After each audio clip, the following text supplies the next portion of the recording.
going on, guys? Welcome back to another video. And we're starting off with a sad one.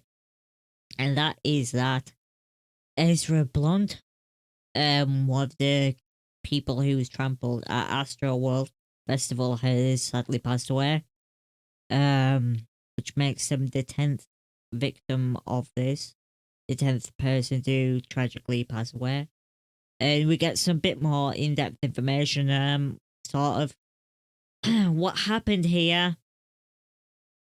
And it's really, really sad because obviously there's dad involved in all this, and obviously it's a 9-year-old kid and it's horrible. But his father said the rapper was one of his son's favourite artists.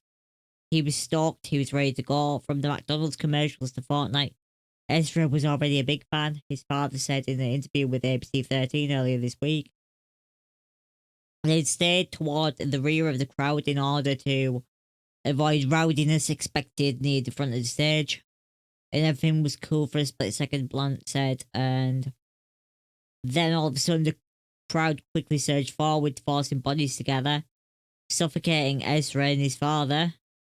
Blunt lost consciousness in the chaos. So this is what I didn't know before, is that because the father was getting pressed that hard, he couldn't breathe. He went unconscious.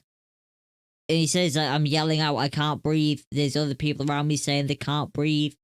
It was definitely a moment where I didn't know what to do, he said. When he regained consciousness, he was unable to find young Ezra, who had been trampled under the feet of the crowd. Panicked, he rushed to medical tents in local hospitals to try and locate his son. He filed a police report and later received a photo of his son. God, that's horrible. That's really horrible. Just to see him in that condition, I wasn't ready for that, he said. At the hospital, he learned Ezra's internal organs had been severely damaged and his brain was swollen. And he'd been on life support since Sunday. He'd been on life support until Sunday, sorry. Until yesterday. And yeah, this is the 10th person now to die in this tragedy. And it sounds like, from what was said in this, that he was at the back, relatively as far away from the, the rowdiness at the front as possible, and then an influx of people just surged behind. And obviously there's an investigation going on in this and we have to see what happened, but what most people are putting it down to is that people broke into the event more than what was the capacity, and they pushed people forward, sort of thing. I don't know. We'll just have to see what comes of it, but it's really, really sad. This is super sad.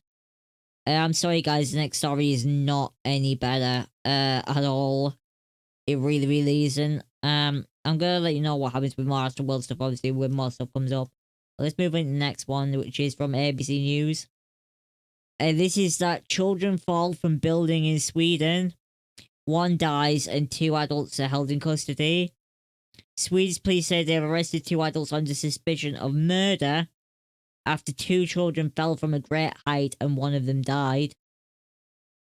This happened over the week. Wait, today? Today? No, it can't be today. 15th? 11:57? I'm not sure when this happened. Police said, Swedish police said Monday they've arrested 2 adults on suspicion of murder after 2 children fell from a great height and 1 of them died. Those arrested are a man and a woman, police have said. The children, who reportedly were siblings and both under the age of 10, were rushed to a hospital, but 1 of them died. The other child has life-threatening injuries, police have said. The Express and tabloid said that the children's father had stabbed the children before throwing them out of their apartment in Western Stockholm late Sunday. A passerby found the children and alerted police. Like, holy crap. That is, that's extreme. That is disturbing.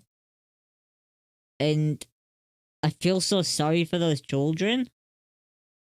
And, oh my god.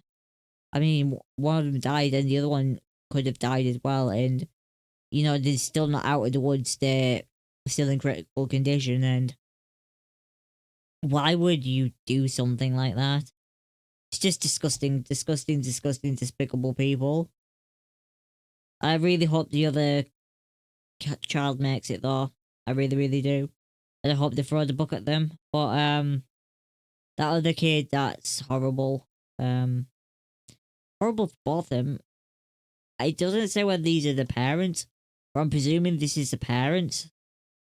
And holy crap. That's just a different kind of twisted.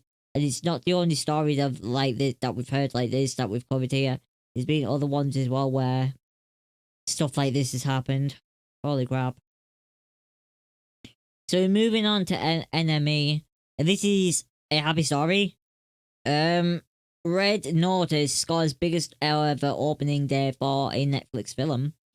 So yeah, this is the Netflix film on obviously Netflix. And it's starring obviously Ryan Reynolds, Gal Gadot, and The Rock, Dwayne Johnson. And it's quite a lineup for a film, isn't it, right? But it is blew it out the water, apparently. Just completely, absolutely blown everything out of the water. Above and beyond what Netflix expected, and it is the biggest opening ever for a film on Netflix. So wow, Red Notice is Netflix's biggest ever opening day for a film. Reynolds brought on Instagram to toast a record-breaking achievement. Congrats to this whole team. Can't wait for Red Notice Taylor's version.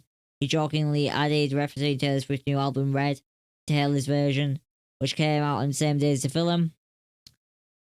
The Rock also joined in the celebration, sharing a video message to Instagram and writing is official as the numbers are coming in from 190 territories around the world. Red Notice has become the biggest opening ever for any movie in history of Netflix, which is insane. And Gal Gadot, this is amazing. What can I say? You guys are the best and the reason why we make these films. So grateful and excited. Congratulations, Netflix, and to the entire Red Notice movie team. So, reviewing Red Notice, Enemy wrote, writer-director Rawson Marshall Thurber, from who directed Dodgeball, is clearly still in love with movies of his youth, and he manages to fit practically all of them into one script. A late act pop star cameo is completely unnecessary, but so is everything else in Red Notice, and that's the sort of the whole point. Filled with an excess of everything, including Wheelie Paul Hollywood, and clearly terrified of taking even the smallest of risks. It's a $200 million blockbuster buffet aimed at everyone and everything. So it's apparently just one of those films. It's one of those films that's aimed at everyone and everything. And why not? Those films are often very, very successful. Just crazy out there films that have a bit of everything with a great cast. And it seems that this one really has hit the nail on the head and has had an amazing weekend. Like, I actually wonder how much money this made Netflix. Like, or how much it will make from people wanting to watch it and stuff. I don't know. I don't know how that works for Netflix with this whole subscription model and stuff. I guess it's really, really hard to judge how much a film earns them. Obviously, they must have their own internal way of working it out, right? But yeah, awesome that Red Notice has done well. It's nice to see films doing well and not flopping like Eternals, right? It's nice to see films doing well. But that's kind of it for the stories for the day. Let me know what you guys think about all the stories down below. I know the first two were really super sad, and yeah, even for me, it's sad. It's what's the more sad is that like he's a 9-year-old kid, right? Every story we've had that's been sad today has been about children, and that is always really difficult to deal with, and it's just never something you want to hear that a child suffered and something horrible has happened. And yeah, let me know what you guys think down below anyway about all the stories today, our opinions on stuff, and what you expect to happen in the future regarding the stories. And yeah, thank you guys, peace out, see you in the next one.